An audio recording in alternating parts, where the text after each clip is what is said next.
Salamat sa Diyos mga kapatid sa mga oras na ito na tayo ay binigyan ng isang malaking pribilehiyo na makapag-aaral ng makabuluhang impormasyon na patungkol sa mga karamdaman kung papaano lunasan sa pamamaraan ng mga pangunahing lunas o tinatawag na first aid. Ang ating tatalakayin dito yung karamdaman na hika sa wikang Cebuano ay hubak, no? Hubak o hutoy, no? Yung hutoy. Ang hika ay karamdaman na tubong daanan ng hininga. Ang mga palatandaan nito ay paninikip ng dibdib, pangapos ng hininga at pag-ubo.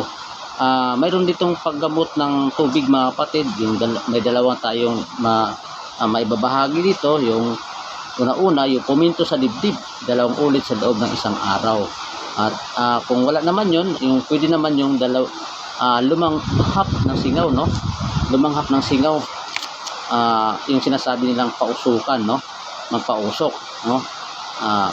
Yun po yung gagawin mga kapatid. Yung pangatlo ay mag-ehersisyo sa paghinga sa loob ng 10 hanggang 15 minuto kung walang atake ng karamdaman. 4 na ulit maghapon. At ang paraan naman dito ng pag-exercise sa paghinga, umupo ng nakarelax sa isang luklukan na may unan ang likod. Huminga ng paloob sa pamamagitan ng ilong, ibuka ng kaunting kabilog ang mga labi at bumuga ng tila bumubuga sa pamamagitan ng isang straw.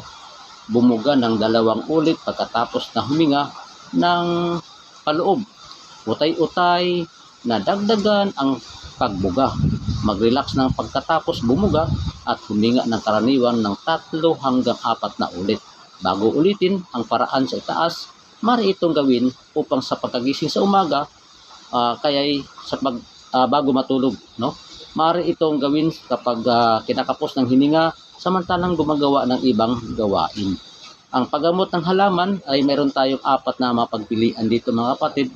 Una-una dito yung talongpunay, yung parang talong, no? Yung dahon nito, magbilot lang tayo ng 2 tuyong dahon, sindihan ang kabilang dulo at hit-hitin na parang sigarilyo. Ang pagitan nito ay tuwing ika-6 na oras, no? Ang pagitan. Kung wala naman yon ay meron naman isang kalatsutsi, no? Yung kalatsutsi, magbilot tayo ng 2 tuyong dahon, gamitin tulad ng sigarilyo. Isa sa umaga at isa sa hapon. Yun po yung mga ginagawa mga kapatid, no, sa kalatsutsi.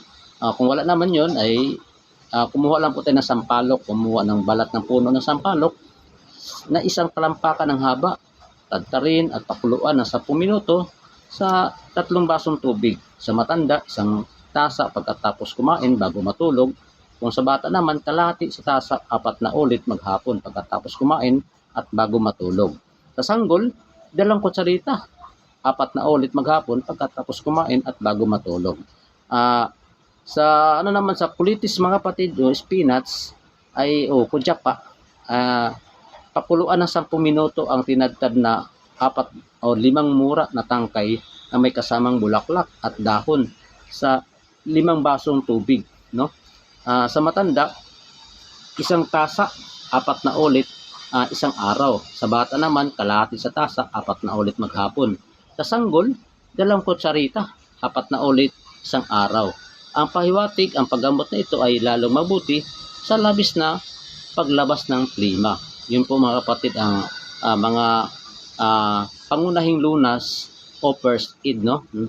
Na kung saan ay pagka nakakita tayo ng ganung mga karamdaman, wag na agad nating patagalin.